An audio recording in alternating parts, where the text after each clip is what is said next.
I believe that I first heard about the lobby when I was doing some work for reproductive rights. And I learned that the lobby was starting in the legislature in 1978. I got that right? And I knew that their first lobbyist was a woman I hadn't met named Vendine Vafiatis, but I was interested. And so after she did her term there, I learned that a woman named Maureen Connolly was working for the lobby, and then lo and behold, I was working for Kennebec Valley Regional Health Agency, which is now called Health Reach. I had been a clinical nurse, but had moved into the field of working with women in substance abusing families, substance use disorder families, and I learned that they were looking for their third lobbyist. So I said, well, I don't really know how to do that, but I'm going to throw my hat in the ring, and I applied to the Maine Women's Lobby, and I studied up on women's issues to be able to answer any questions, and I had my interview, and I wore my very best blue corduroy shirtwaist dress. I didn't have a suit, I didn't have a coat, jacket, and everyone might laugh at this, and as you just mentioned, Erin, and on my feet I had boots. So this was, 1980, and I guess I really didn't know how to dress for a professional job.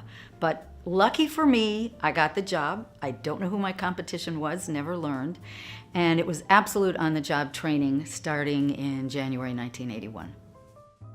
One of the biggest things I took away from working for the Maine Women's Lobby for the 110th legislature both years was don't make assumptions based on a person's political party, based on a person's gender, based on a person's age. That if you have a good story to tell and a good reason for pushing or encouraging people to vote your way, speak to everybody, because you can really be surprised at the people that will support your goals once you learn a little bit about them and tell some good stories. I grew up in the early days of the women's movement, and I wasn't a bra burner, and I may not have even understood. When I went to college, there were actually, don't laugh, women who were all wearing black, and they were some of the early demonstrators and feminists, and I didn't quite identify with them, but I still listened to their stories, and I learned a lot about the need for more attention to reproductive rights, women's voices, affordability in housing, redefining rape, and healthcare issues affecting women, and sometimes primarily women. So I learned a lot while working with the lobby.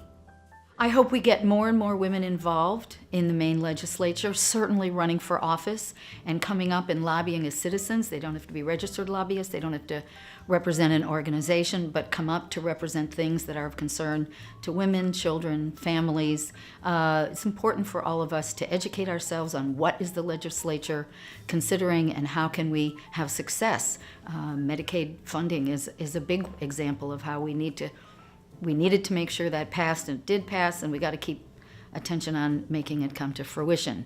So I think being involved, such as we've seen in the marches in the last year and a half, and staying involved, whether it's as an advocate, as a candidate, as a friend of a candidate, as a donor to a candidate. But we can't ever be complacent. We need to keep on being actively involved. So join me in celebrating another great 40 years in celebration of Maine women and girls.